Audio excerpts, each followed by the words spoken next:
Bonjour tout le monde, aujourd'hui c'est une actu réfractaire un peu différente parce qu'on lance un nouveau format, des actus spéciales sur un sujet précis avec une analyse un peu plus poussée.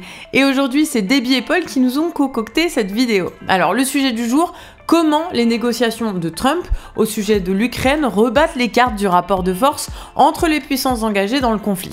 C'est parti. Les négociations sur le cessez-le-feu en Ukraine ont connu plusieurs rebondissements. Alors go pour les dernières nouvelles avant notre analyse. Trump propose de monnayer l'aide militaire états-unienne contre des terres rares ukrainiennes. Alors c'est une idée qui est venue de Zelensky qui craint de voir l'aide s'arrêter.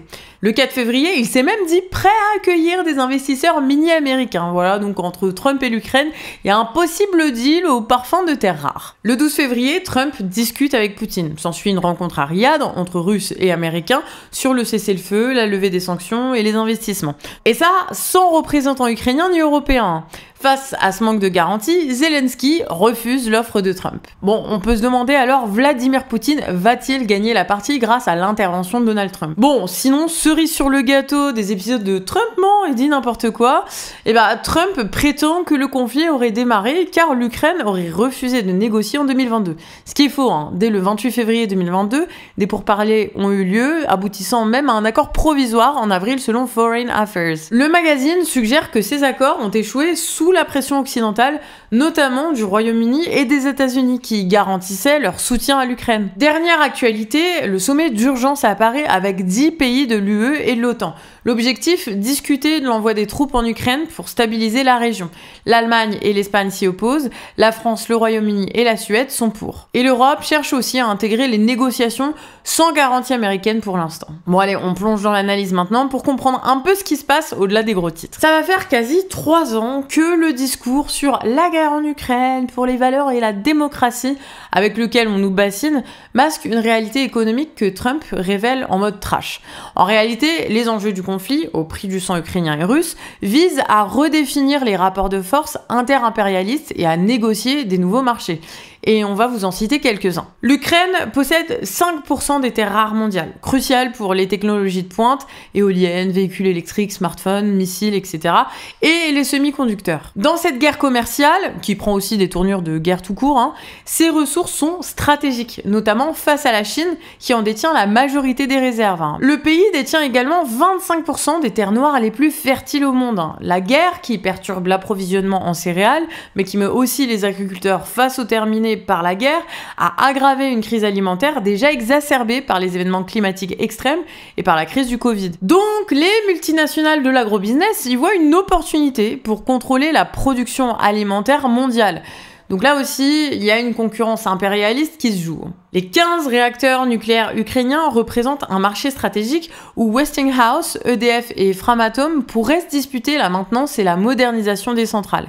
Et évidemment, dans une période où l'accès à l'énergie est un enjeu crucial, la position géographique de l'Ukraine en fait un hub potentiel pour l'exportation d'électricité vers l'Union européenne. Et d'ailleurs, on a fait une vidéo détaillée à ce sujet sur notre chaîne principale de Canard Réfractaire, donc allez y jeter un coup d'œil à l'occasion. Et la reconstruction estimée à 500 milliards d'euros, elle révèle les tensions entre Européens et états-uniens.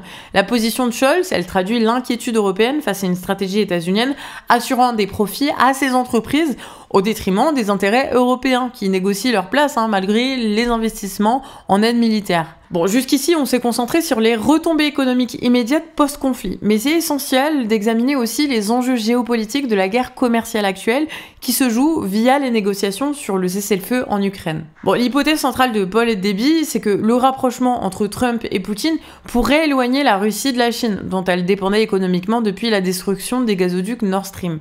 La déclaration de Graham sur X, elle est révélatrice.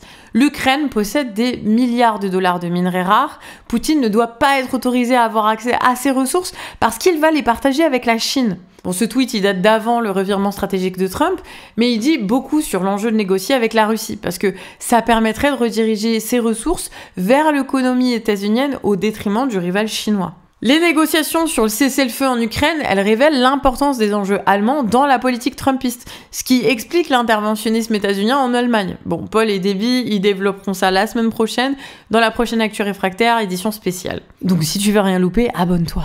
Un missile a touché il y a 5 jours le dôme de Tchernobyl. Et que ce soit une menace russe pour peser dans les négociations alors que les États-Unis sont en position de force, ou que ce soit une action ukrainienne pour rappeler ce qui se joue sur son territoire et être pris en compte dans les négociations, cet événement, il rappelle la réalité de ce conflit. Pendant ces 3 ans de guerre, des centaines de milliers d'Ukrainiens et de Russes ont été victimes. C'est une jeunesse qui est sacrifiée ou exilée et des régions entières dévastées. Pourquoi ? Pour que les grandes puissances se partagent l'Ukraine dans un conflit où l'impérialisme états-unien sort comme seul gagnant. Alors au-delà de la rhétorique démocratie contre dictature, il n'y a que 2 camps, les dirigeants servant leurs intérêts économiques et la population qui n'avait aucun intérêt à cette guerre. Et nous, les réfractaires, on propose une alternative, refuser d'être sacrifiés pour la domination impérialiste et stopper ceux qui décident en notre nom. Bon, voilà, sur ces mots, je vous dis à demain pour la prochaine Actu Réfractaire. Ciao!